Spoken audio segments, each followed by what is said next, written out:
안녕하세요. 서울 싱그로 초등학교 영양교사 김은지입니다. 오늘 유치원 영양교사의 역할과 직무라는 주제로 유치원 원장님, 원감님, 영양선생님들 만나 뵙게 되어 정말 반갑습니다. 2020년 1월 30일 학교급식법에 유치원이 포함이 되었고요. 2021년 1월 29일에 학교급식법 적용을 받는 유치원의 규모와 영양교사의 배치 기준이 마련이 되었습니다. 학교급식법 부칙에 영양교사의 배치에 대한 경과 조치에 이 법 시행 당시 2021년 1월 30일 당시 영양사를 기배치한 경우에는 영양교사 배치로 본다는 경과 조치도 마련이 되어 있습니다. 이제 이 법 시행과 더불어서요, 영양교사 배치는 선택사항이 아닌 법적 의무사항임을 말씀드립니다. 그리고 다음부터는 저와 슬라이드를 보시면서 차근차근 설명드리도록 하겠습니다. 네, 다음 순서와 같이 진행하고자 합니다. 네, 유치원 급식의 목적입니다. 유치원 시기는 생애 주기 중 가장 많은 영양소 필요량이 증가하는 시기로 유아의 발육과 건강에 필요한 균형 있는 영양 공급이 절실히 필요한 시기입니다. 이때의 유치원 급식은 유아의 건전한 심신의 발달을 도모하고 유아 급식은 또 식생활 지도를 통해 교육의 일환으로 실시되어야 합니다. 다음은 유치원의 급식의 특징에 대해서 말씀드리겠습니다. 이 부분은 유치원 영양관리 부분하고 또 좀 중복이 되는 부분이 있어서 화면 보시고 추후에 더 자세하게 설명드리도록 하겠습니다. 다음 학교급식 대상 및 영양교사의 배치에 관한 것입니다. 학교급식 적용을 받는 유치원은요, 국공립 유치원 및 원화수 사립유치원 100명인 유치원이 되겠습니다. 그 다음에 영양교사 배치는요, 원화수 현원 기준으로 200명 이상의 유치원에 영양교사가 1명 배치되고요. 그 다음에 100명 이상, 200명 미만에는 같은 교육지원청 관내 유치원의 경우에는 2개의 유치원마다 공동으로 영양교사를 둘 수가 있습니다. 경과 조치는 지금 화면 보시면 되겠습니다. 네, 영양교사의 직무 및 업무 영역에 대해서 알아보겠습니다. 영양교사의 직무, 학교의 장을 보좌하여 다음 각호의 업무를 수행한다. 이렇게 되어 있고요. 1호에서는 식단 작성, 식재료의 선정 및 검수, 2호 위생 안전 작업관리 및 검식, 식생활 지도, 정보 제공 및 영양 상담, 조리실 종사자의 지도 감독, 5번째, 그 밖의 학교급식에 관한 사항입니다. 기존의 학교급식법 적용을 받기 이전에는 위생과 주로 영양 업무에 치우친 업무였다고 보면 학교급식법 적용을 받으면 급식 업무 전반에 따라서 교육부와 시도교육청이 각 지침에 적용을 받아야 됩니다. 다음 영양교사의 업무 영역에 대해서 간단히 말씀드리겠습니다. 첫 번째, 이 업무 영역은요, 저희가 업무 분석을 해서 나온 자료로 초중고 영양교사가 업무 중심으로 이루어지는 것들을 분석해 놓은 자료입니다. 첫 번째 식생활 지도입니다. 개인위생 지도, 급식 시간을 통한 현장 교육, 배식 지도, 잔반 지도, 식생활 관련 행사를 통한 지도, 식생활 교육감 및 식사 리더십을 이용한 교육, 영양교육 활동입니다. 교과 및 창의적 체험 활동 시간을 통한 교육, 동아리 교육, 이런 것들이 이루어지고요. 그다음 급식법에도 명시된 영양상담, 영양상담실을 운영한 영양 문제별 상담이고요. 홈페이지를 통한 영양상담실이 운영되고 있습니다. 네 번째, 식단 및 영양관리. 학교급식 영양관리 기준을 준수하고 영양 기준에 따라서 산정을 하고 식단 계획을 하고요. 조리지수 작성, 신메뉴 개발, 표준 영양량 분석, 레시피 관리, 홈페이지 급식 게시판 및 당일 사진을 게시하고 있습니다. 식재료 구매 및 보관 관리도 화면에 보시는 바와 같이 이루어지고 있습니다. 6번째, 조리 작업 및 배식 관리입니다. 조리 작업 일정에 따라서 조리정산 업무 분담을 하고 전 과정을 감독을 하고 작업 평가와 그다음 학생 배식 지도, 이런 것들이 전체적으로 이루어집니다. 다음 급식 시설 및 기기 관리입니다. 급식 시설의 기기의 선정, 구매 요구, 보수 관리, 안전 관리, 물품 관리 등이 이루어지고, 위생 관리는 학교급식 교육부 위생관리 지침서, 유치원 위생관리 안내서에 따라서 다 이루어지고 있고, 학교 급식은 소프트웨어는 헬스업을 적용을 하고 있고요. 이런 매뉴얼에 의해서 모두 다 관리되고 있습니다. 9번 인력 관리입니다. 급식 인력 채용 및 배치, 조리 인력 풀 관리, 업무 수행도 평가, 인력 관계 유지 및 협력, 관계 조성에 대한 것입니다. 네, 10번 급식 경영 업무입니다. 급식 10번, 11번은 급식 행정 업무라고 보시면 되겠습니다. 급식 운영 계획서 및 운영위원회 심의자료 작성, 급식 소위원회, 학교 급식 모니터링, 급식 예산 수립 및 집행, 급식 만족도 및 기여도 평가, 평가와 관련된 업무이고요. 학교 급식 운영 점검, 대비, 운영 평가 대비 관련 업무입니다. 그 다음에 수시로 들어오는 공문이라든가 정기 보고 등을 또 수행을 하고 있고요. 기타 업무도 수행을 하고 있습니다. 이 중에서 중요한 업무들을 뽑아서 차근차근 말씀드리도록 하겠습니다. 유아기 영양관리 특징입니다. 유아기는 일생 중에서 두뇌를 비롯한 신체 기관이 빠르게 성장하는 시기입니다. 그래서 유치원에서는 만 5세까지이지 않습니까? 그래서 두뇌의 성장이 4세에 75%, 6에서 10세에 100%가 완성되고 신체 조절 기능 및 사회 인지 능력이 발달되는 아주 중요한 시기입니다. 그리고 운동량이 증가되고 있고 소화 흡수량 능력이 미숙해서 간식을 통한 영양소 보충이 필요한 시기입니다. 식품 기호도 및 식습관이 형성되는 시기로요. 이때의 또 식습관이 성인기 건강으로 영향을 미칠 수 있는 시기입니다. 그래서 부적절한 이때의 영양 섭취는 성장 장애라든가 빈혈, 비만의 원인이 될 수가 있습니다. 환경 변화에 대한 적응력 및 면역력이 좀 낮아서요. 또 이때는 식품 알레르기 유병률이 가장 높은 시기입니다. 그래서 유치원에서 식품 선택이라든가 조리 방법, 식품 위생 및 섭취 방법에 아주 주의를 기울여야 하는 중요한 시기입니다. 그래서 유치원에서 보내는 종일반 등 이런 시간 등이 길어지면서 유치원에서의 급식은 하루 영양 섭취에서 아주 중요하다고 할 수 있습니다. 네, 이거는 방송에서 보도되었던 건데요. 이건 유치원 급식은 아니지만 어린이집 선생님 제보로 방송을 탔던 급식입니다. 이러한 급식이 운영이 되면 안 되겠죠. 그래서 유치원에 전문 인력이 배치돼서 아이들 영양 기준량에 맞는 급식이 이루어져야 될 것 같습니다. 또 최근에서 또 이루어진 거는 급식에 또 이렇게 불미스러운 또 사고도 있었습니다. 사건이죠. 사고라기 보기는 하고 이런 일도 있었습니다. 네, 그러면 유치원에서 이루어지는 영양 기준량 는요, 2020년 한국인 영양소 섭취 기준에 따라서 급식법 시행규칙 제5조에 마련이 되어 있습니다. 에너지는 400칼로리고 단백질, 비타민 A, 티아민, 리보플라빈, 비타민 C, 칼슘, 철이 이 화면에서 보시는 바와 같이 시행규칙에 마련이 되었고요. 아이들이 소화가 좀 힘들기 때문에 자극적인 식품은 자제하고 자연식품과 가급적 제철식품을 이용하고 유아의 기여도를 고려한 식단을 작성하되 이때의 새로운 식품에 대한 경험은 아이들 평생의 그 경험을 주기 때문에 가급적 다양한 식품을 경험할 수 있도록 학습의 기회를 많이 주는 것이 좋습니다. 그다음 저당, 저나트륨, 저트랜스 지방 식단이 작성이 돼야 되고요. 그다음에 함께 많은 것들을 소화할 수가 없기 때문에 급식과 간식으로 나누어서 제공이 되어야 합니다. 네, 한국인 영양소 섭취 기준은요.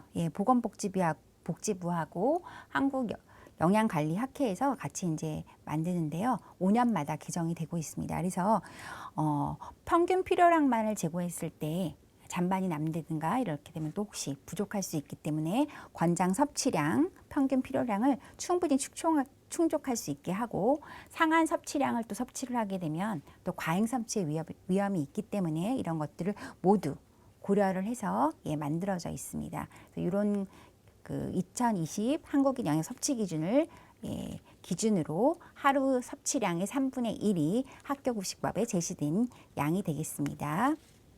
그러면 유치원에서 어떻게 영양 관리가 이루어지는지에 대해서 대략적인 내용을 말씀드리겠습니다. 1회 공급 영양소량 결정입니다. 이것은 학교급식법 시행규칙에 나와 있기 때문에 400칼로리 플러스 마이너스 10%를 유치원에서 결정하실 필요는 없고 법에 다 마련이 되어 있는 사항이고요.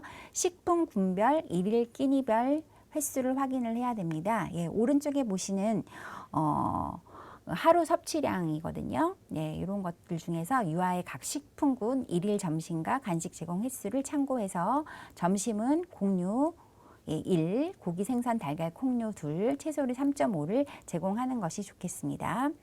음식의 종류를 결정합니다. 주식, 국 또는 찌개, 주 반찬, 부 반찬, 김치류를 구성을 하고요. 식단 작성은 열량 및 영양소 기준을 모두 다 충족을 해야 되고, 그 다음에 급식비, 급식 조리기계 기구, 조리 노동력, 작업 강도, 계절 식품, 친환경 농산물 비율 등을 고려해서 작성을 하고요. 그 다음에 급식이 제공된 다음에 잔반량이라든가 이런 걸 보고 식단 평가가 이루어져야 됩니다. 예, 그리고 급식 인원, 필요한 재료의 종류와 양이 산출이 되고 재고량, 폐기율 등이 고려가 됩니다. 네, 이런 순서로 영양 관리가 이루어집니다.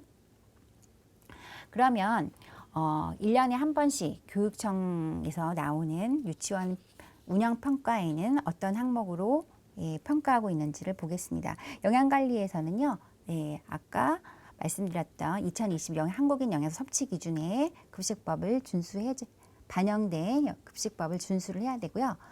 그 다음에 유치원 운영위원회 심의를 거쳐 결정된 단위 유치원별 자체 영양량 기준량을 준수하고 있는지를 확인을 합니다. 그래서 봄, 여름, 가을, 겨울 일주일씩 발치해서 평균으로 확인을 하고요.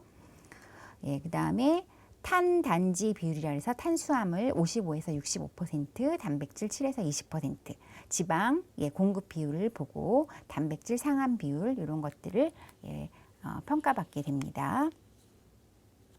다음 사항입니다. 네, 영양관리. 그러면 그 다음에 식단 작성은 어떻게 고려하고 있는지 또 평가를 받게 되는데요.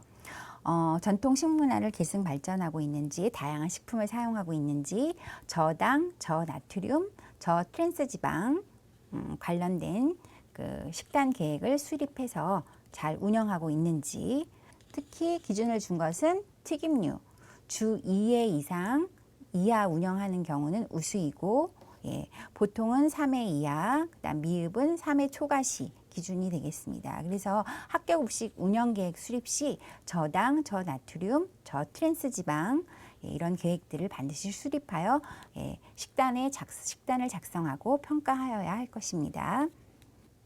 다음 식단에 대한 주요 식재료 원산지 및 영양 표시제를 시행하고 있는가 이 부분입니다. 그래서 가정통신문이라든가 홈페이지에 식재료 원산지, 그 다음에 영양량을 다 공개를 해야 됩니다. 각 교실에도 공개가 되고요. 그 다음에 매일 제공하는 급식 사진도 홈페이지에 게시되어야 합니다.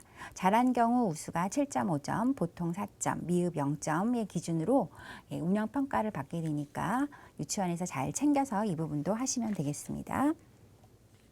다음 식품 알레르기 관리에 대해서 말씀드리겠습니다. 식품 알레르기란 해당 식품의 두드러기, 가려움 등 과도한 면역 반응이 일어나는 현상입니다.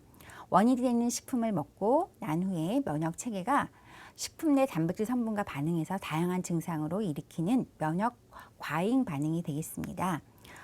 그러면 동영상을 한번 보고 말씀드리도록 할게요. 우리 몸은 외부 물질에 반응하는 면역 체계를 가지고 있습니다. 그래서 몸에 해를 끼치지 않는 음식에 대해서는 공격을 하지 않습니다.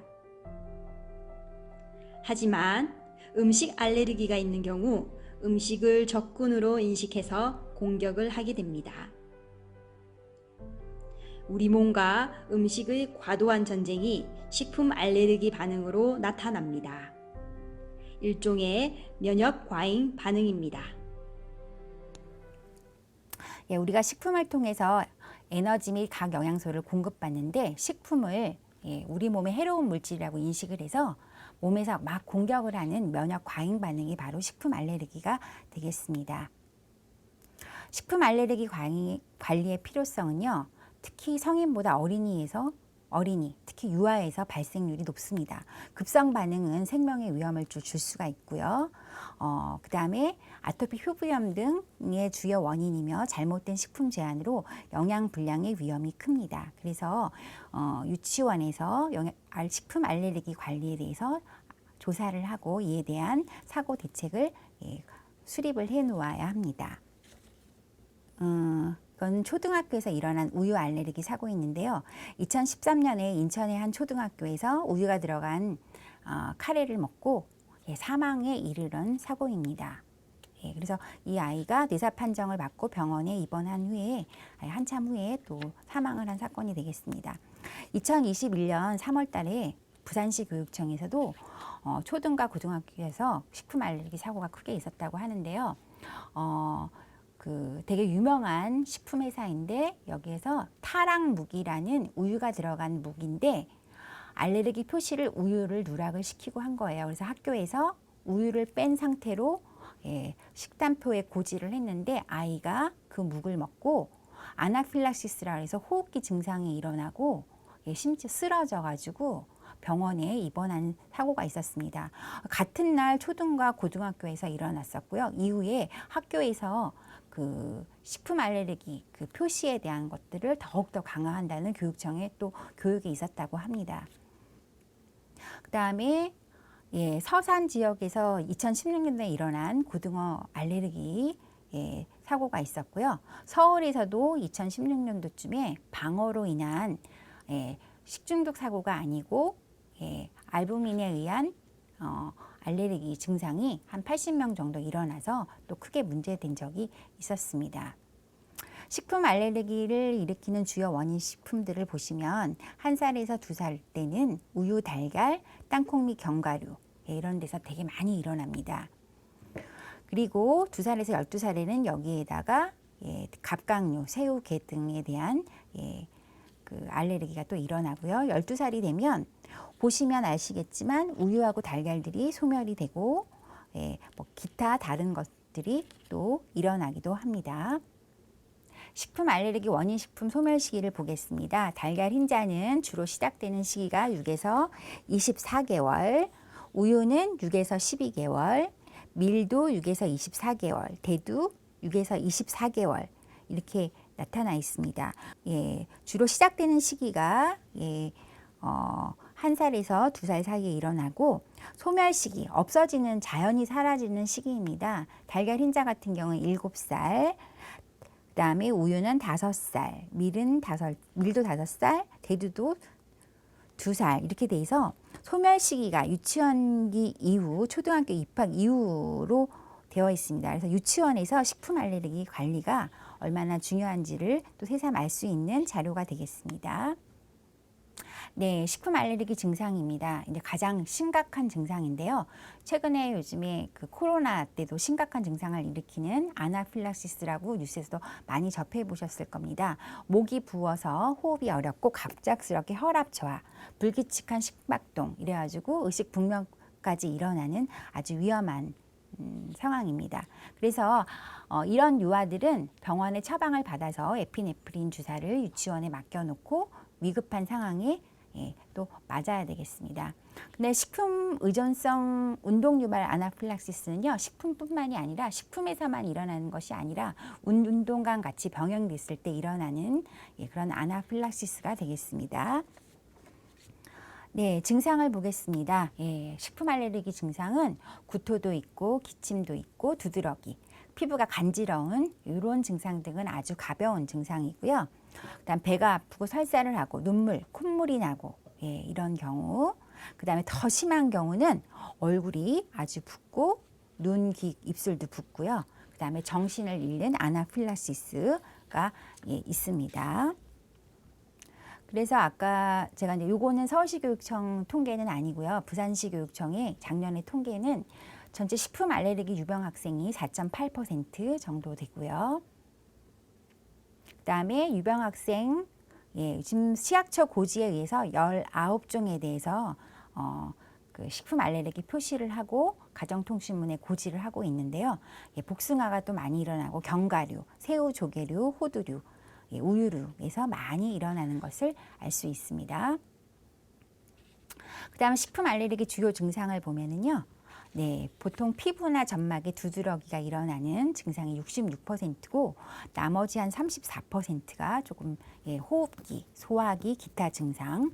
게다가 가장 심각한 증상이라고 하는 아나필락시스도 2%에 해당이 돼서 380명 이렇게 나오는데 갈수록 이렇게 면역 반응을 일으키는 면역 저하 현상이 해마다 증가하고 있는 것이 현실입니다. 그 다음에 이 유아기 때는 가령 면역 반응이 많이 일어나는 시기이고 또 소멸되지도 않는 시기 때문에 유치원에서의 식품 알레르기 관리는 무엇보다도 더 중요하다고 할 수 있겠습니다.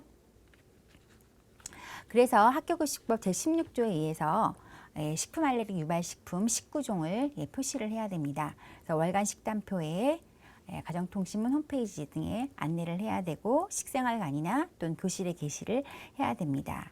그래서 아까 제가 타락묵이라는 부산시 교육청 사례를 말씀드렸는데 이런 것도 누락되면 안 되고 반드시 누락되는 식품이 없도록 철저하게 표시를 해서 고지가 되어야 됩니다.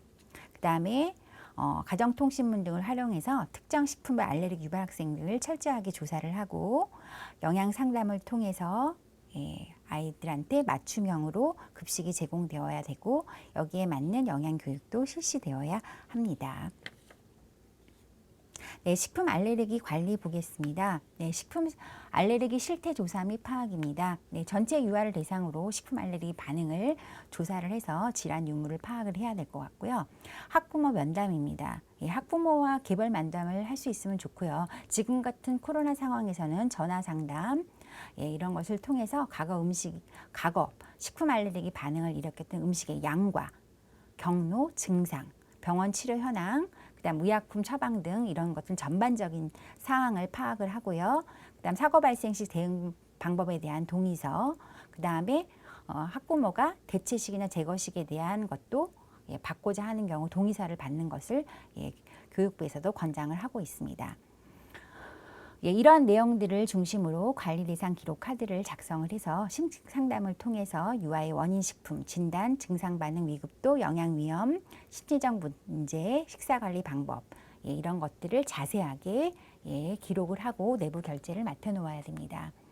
이 다음에 식품 관리 준비는요, 급식 이제 시행 단계입니다. 그래서 알레르기 정보를 원장, 교사, 영양교사, 조리사 등이 모두 공유를 하면서 대체식, 제거식, 행사, 수업에 따른 조치 방법 등에 대한 대책을 수립하는 것이고 관리를 실행하면 되겠습니다.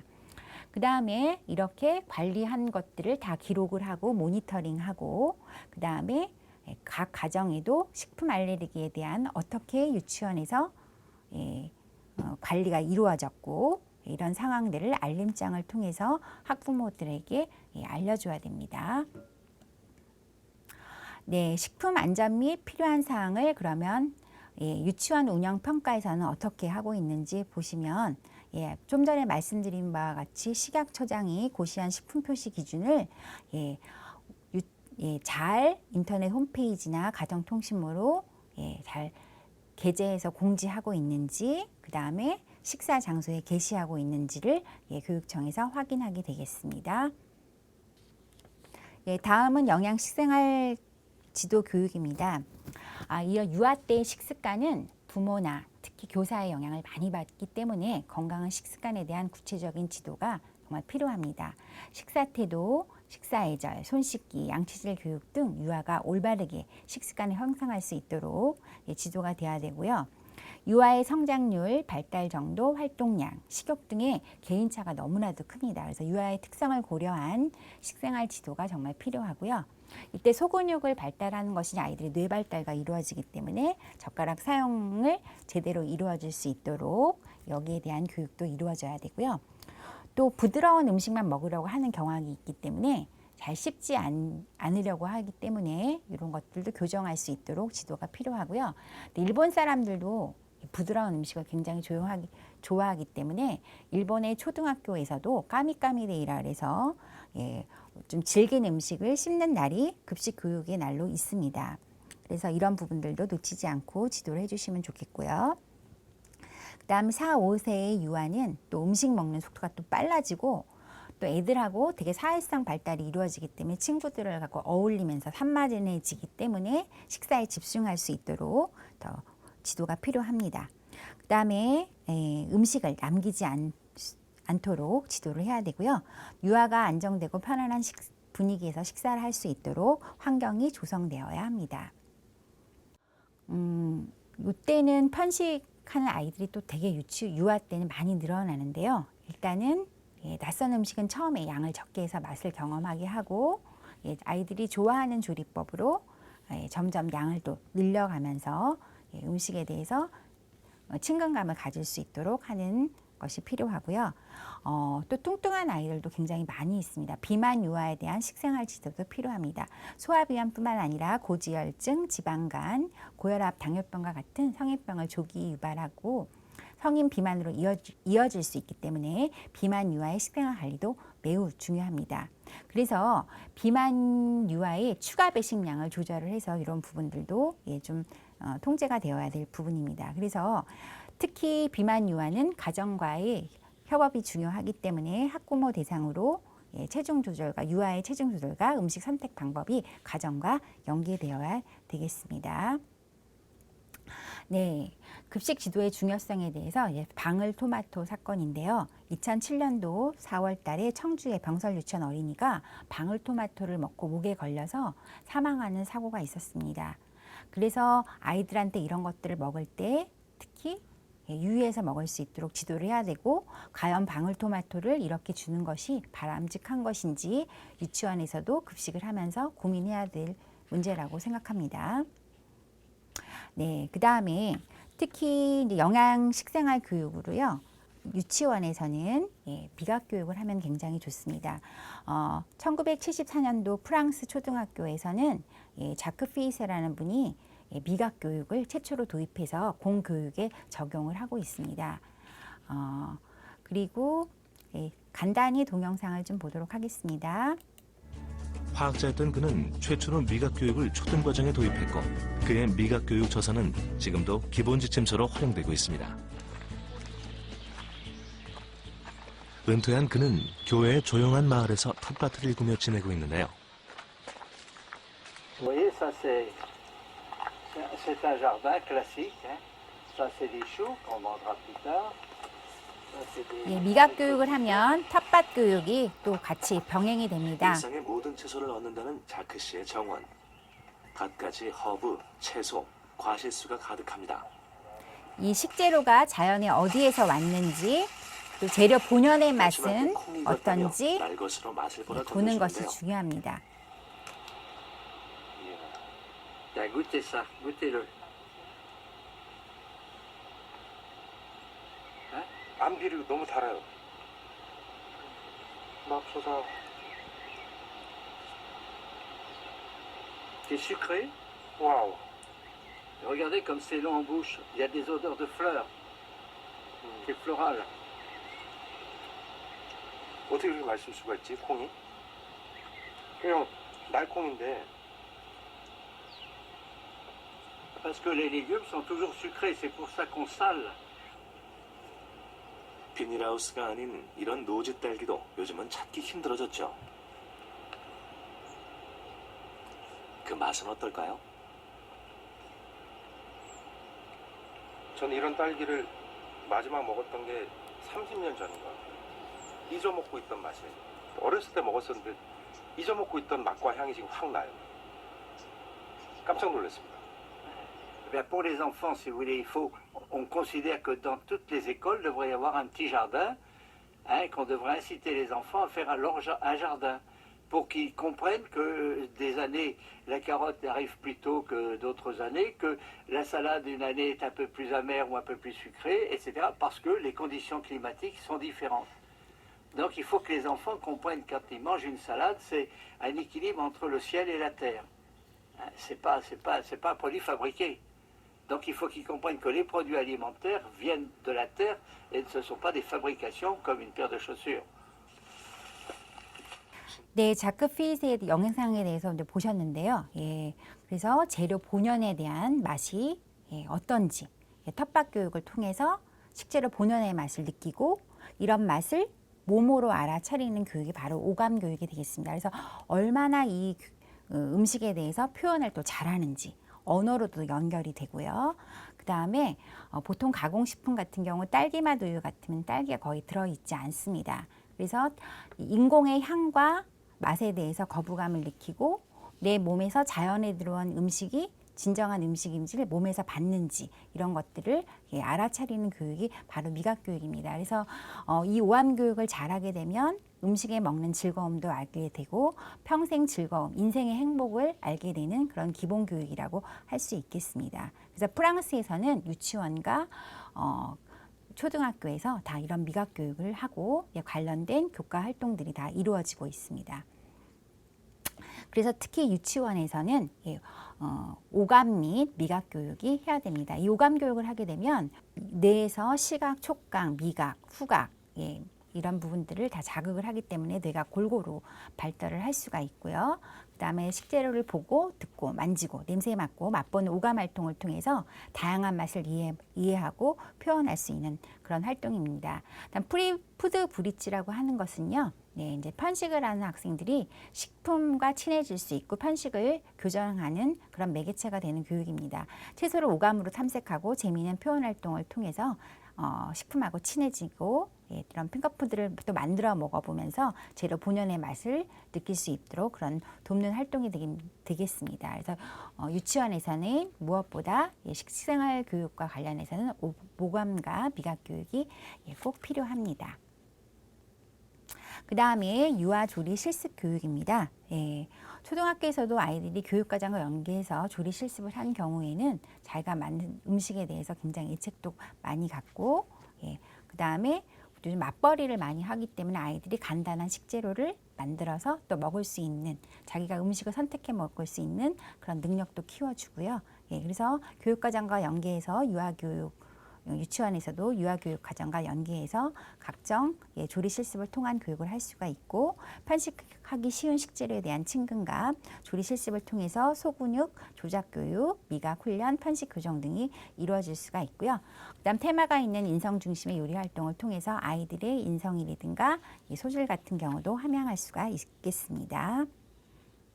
그래서 이런 영양 식생활 교육도 영양 선생님들이 교육과정과 더불어 유치원에서 행하셔야 되는 교육이고요.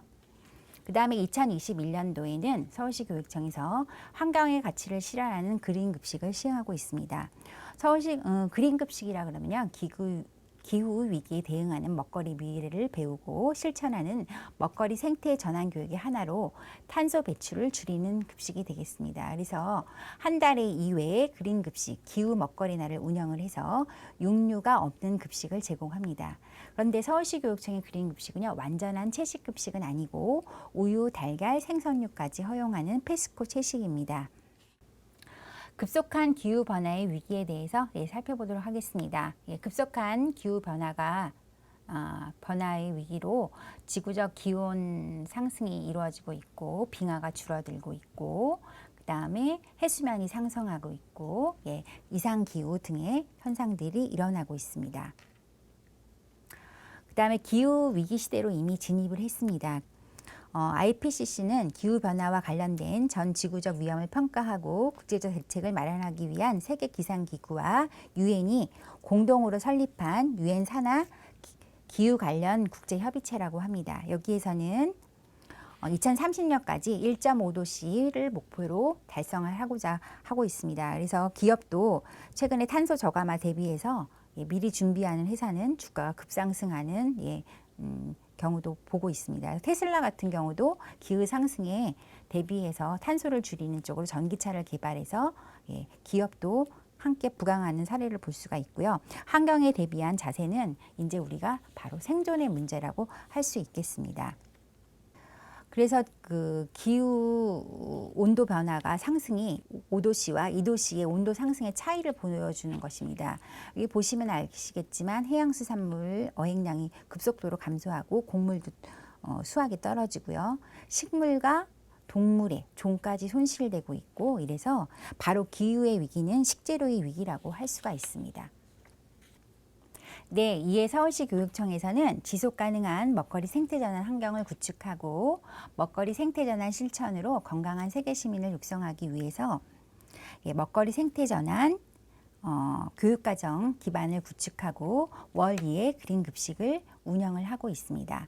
그 다음에 그린 급식 교육 과정을 통해서 그린 급식 체험 교육, 맞춤형 직업 진로 교육, 그 다음에 그린 급식 동아리 운영 등이 이루어지고 있고 가정 연계 교육도 이루어지고 있습니다. 그린 급식 확산을 통해서 자극적인 홍보를 통해서 초, 중, 고, 고등학교에서 이런 것들을 시행하고 있습니다. 그래서 유치원에서도 이런 환경의 가치를 담아서 초중고등학교에서 이렇게 이루어지는 것들을 참고하시면 되겠습니다. 네, 이렇게 앞에 말씀드린 바와 같이 영양적으로 잘 갖춰진 유치원 급식을 위생적으로도 안전하게 공급하는 것이 당연히 전제되어야 됩니다. 그래서 위생관리를 위해서는 교육부 유치원 급식 위생관리 안내서에 의한 영양교사는 위생 총괄 관리를 하여야 합니다.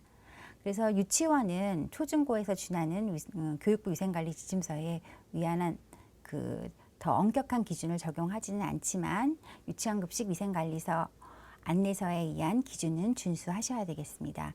조리실 공간 분리에 대해서 간단히 말씀드리겠습니다. 작년에 많은 공청회라든가 이런 걸 통해서 유치원에 대한 급식 시설을 어떻게 할 것인가 많은 고민이 있었습니다. 이때 그 시설 설치가 불가능한 사립 유치원들도 있고 그래서 모든 시설을 그냥 다 시설 개선 없이 다 법에서 끌어안았습니다. 그래서 공간 분리가 여의치 않은 경우에는 작업 중 교차 오염이 일어나지 않도록 작업 공간만 분리를 해서 사용하시면 되겠고요. 물론 칸막이라든가 이런 게 있으면 좋겠지만 그렇지 않은 경우에는 책 테이프라든가 색 테이프라든가 청결 작업 공간, 일반 작업 공간을 나눠서 하시면 되겠습니다. 그다음에 적정 조도, 온도, 습도를 유지하여야 하고요. 검수실은 540 룩스, 조리실은 검수실은 220 룩스, 온도는 18도씨 이하, 습도는 50에서 70% 유지하면 되겠습니다. 그다음에 한 개의 싱크대 를 세정대로 사용하는 경우에는 식재료별 세척 순서를 채소류, 용류, 어류, 가금류 순으로 사용하시면 되겠고요. 환기 및 배수시설 설치에 대한 부분입니다. 네, 조리기구에서 발생하는 오염물질, 증기를 배출하기 위해서 조리기구 상부에 후드가 설치되어야 합니다. 그 다음에 조리실 바닥 배수구 설치 시 덮개를 사용해서 외부 유인물로 인한 오염을 방지해야 됩니다. 근데 사립 유치원 같은 경우에는 조리실이라기 보기에는 좀 어려운 가정용 싱크대에 의한 시설이 구비된 경우에는 가정형 바닥인 경우에는 해당이 없겠습니다. 다음 세척 소독 시설, 냉장 냉도 시설입니다. 조리 도구를 살균 소독할 수 있는 식기세척기, 전기 살균 소독기, 자외선 소독기 등의 설비는 구비를 하셔야 되고요. 그 다음에 검수된 식재료를 보관하기 위한 냉장 냉동고 구비되어야 하고 냉장고는 5도씨 이하, 냉동고는 마이너스 18도씨 이하 유지되어야 합니다. 그 다음에 개봉한 소스류 및 캔 제품은 소독된 용기에 담아서 개봉 날짜, 유통기한, 원산지, 제조업체 등을 표시해서 냉장 보관돼야 됩니다. 그리고 식재료 간 오염이 일어나지 않도록 덮개를 덮거나 포장해서 보관해야 됩니다. 그리고 냉장, 냉동고 식재료 보관 리스트를 작성해서 식재료가 효율적으로 관리될 수 있도록 하여야 하겠습니다. 그 다음에 개인 위생 및 위생 복장입니다. 정기 건강 진단이 학교급식부가 식품위생법에 의해서 이루어져야 되고 용도별 복장 구분이 되어야 됩니다. 전처리, 조리용, 배식용, 청소용입니다. 그다음에 식재료 관리, 구매 검수, 식재료에 대한 보관도 잘 이루어져야 합니다. 네, 세부 사항은 교육부 위생관리 안내서를 참고하시면 되겠고요. 네, 공정관리입니다. 전처리, 공정별 중요관리, 생채소, 과일의 세척 소독, 가열조리, 조리 후 처리, 조리 관련된 음식의 취급, 검식 및 보존식입니다. 배식 및 퇴식 관리가 교실 배식, 식당 배식 모두 다 이루어져야 되고요. 그 다음에 환경관리입니다. 식품 접촉 표면, 식기구라고 보시면 되겠고요. 그 다음 비접촉 표면의 세척, 살균, 소독이 다 이루어져야 됩니다. 기구의 세척, 소독, 청소 관리, 폐기물 관리가 학교급식 위생관리로 모두 포함되어져서 이루어져야 됩니다. 유치원 급식 위생관리 안내서에 뭐 포켓북도 있고 하니까 항상 지참하시고 철저하게 위생관리가 이루어져야 되고요. 그 다음에 위생관리 안내서에서 제시하고 있는 양식에 의해서 급식 일지 매번 결제 맡으셔야 되고 검식에 대한 사항도 기록해서 내부 결제 맡으셔야 되고요. 식재료 구매 검수서 이런 부분들도 결제가 이루어지고 그다음 조리 과정 중에 이루어지는 식품 취급 및 조리에 대한 과정도 결제가 이루어져야 되고 위생적으로 공정이 철저하게 이루어져야 됩니다. 그리고 이런 지금 문서들은 최소 3년 이상 보관하셔야 됩니다. 네, 우리가 이제 학교급식법에 유치원이 들어오게 된 것도 안산 식중독 사고가 있었기 때문에 법 대상에 포함이 되었는데요. 이때 이후로 식품위생법의 과태료 금액이 크게 변경이 되었습니다. 2020년 12월 1일, 이제 집단 급식소에서 조리 제공한 식품의 매 1회 분량을 144시간입니다. 6일 이상 보관하지 않은 경우에는 과태료가 예전에 30만 원이었는데 300만 원으로 과태료가 상향이 되었습니다. 그리고 이 총리령으로 인한 정한 준수사항을 위반한 집단급식소 설치 신고자는 30만 원 이상, 500만 원 이상 이하로 과태료 상한액도 상향 조정되었습니다. 그리고 이제 보관된 보존식을 훼손하는 경우에도 30만 원의 과태료가 부과가 됩니다. 그래서 유치원에서 보존식에 대해서 더 철저하게 관리를 하셔야 됩니다. 네, 보통 이제 학교급식 식중독으로 일어나는 주요 원인균 및 예방 방법입니다. 한 10년 전, 20년만 해도 주로 학교급식에서 일어나는 식중독은 포도상구균 식중독, 손을 많이 이용해서 만드는 음식, 그래서 뭐 떡류라든가 잡채, 그래서 상온에 두게 되면 쉽게 변하는 식품이라든가 닭고기를 이용한 뭐 살모넬라 식중독, 그다음에 병원성 비장균 식중독이 많았다면요. 지금은 주로 일어나는 것들이 채소 과일을 부적정하게 세척했을 때 일어나는 병원성 비장균, 그다음에 닭고기로 인한 캠필로박터 식중독균, 노로바이러스균 이런 것들이 굉장히 많이 일어납니다.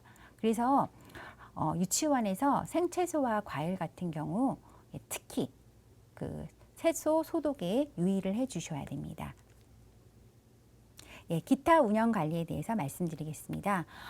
지금 굉장히 많은 업무를 나열을 했는데요. 이 외에도 유치원 급식은 행정 업무가 거의 60-70%라고 해도 과언이 아닙니다. 그래서 유치원 급식 운영 계획을 수립을 하시고 유치원 운영위원회 업무도 급식법 시행령 제2조와 4조에 의한 운영위원회 업무도 또 수행을 해야 되고요. 학교급식 식재료 품질 관리, 각종 일지 작성, 좀 전에 말씀드렸던 검수 일지, 급식 일지, 위생관리 CCP, 위생안전점검 일지 등이 다 이루어져야 되고 유치원 급식 관련 예산 관리도 이루어져야 됩니다.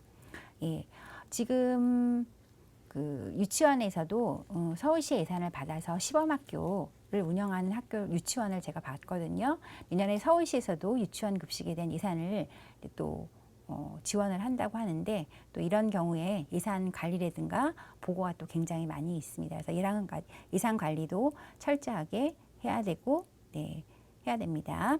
그다음 식중독 비상대책반 수립 운영도 해야 되고요.